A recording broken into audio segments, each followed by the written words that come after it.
To step into this with you, or? Hey guys, Hillary Hutton here. Right now I am off Sibley Road here in Little Rock. I'll wait for some of you guys to join us, but as you guys know, Mother Nature came raging through last night. A lot of down power lines. You can see a lot of the Entergy crews hard at work here this morning. So many down trees, and I actually am so lucky to be with the National Weather Service this morning touring the damage to determine what this actually was. A lot of people wondering, is it straight line winds? Is it a tornado? And this morning the National Weather Service able to say they do believe it's a tornado. Can't give us a strength right now, but I'm actually joined by Dennis with the National Weather Service. And Dennis, one thing that was super interesting is that we saw a leaf in a tree, and you said that's a huge determination. It helped you guys determine what this was, so explain that. Yeah, well, we found a leaf actually embedded within the trunk of a tree, and that's really difficult for straight line winds only just to do that. We saw the leaf embedded straight up and into the trunk. The leaf wasn't even damaged. It was a whole leaf. I was able to pull it out of the tree, and it was still intact. So you need some pretty strong wind speeds, usually associated with a tornado, to get things to flow that strong up into a tree trunk and get stuck like that.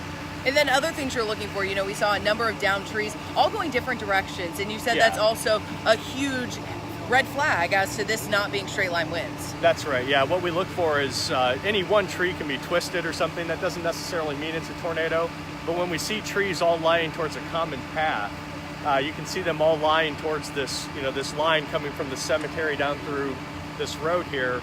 That's very indicative of how a tornado produces damage. So we're seeing all these trees converge on a common line instead of diverging out, and that's what tells us that this is probably a tornado and not straight line winds or a microburst in this case. And for you guys just joining us, we're actually off Sibley Road, which is really close to I-30. We had live coverage from here last night. But another interesting thing Dennis was talking about was they actually use a phone application to help determine the strength and what they're actually dealing with. Yeah, that's right. We've got, I don't know if you'll be able to see it on here, but we have something that basically it's a damage assessment toolkit, and we use this to take pictures of the damage.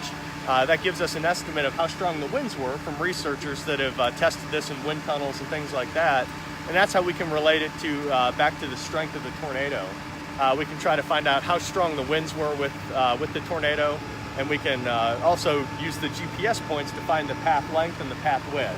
And that's something we have to coordinate back with our office, because from the field here, I can put in the points, but I can't see where the points start and stop. So that's where we coordinate back with our office to find out what the actual specifics were with the tornado.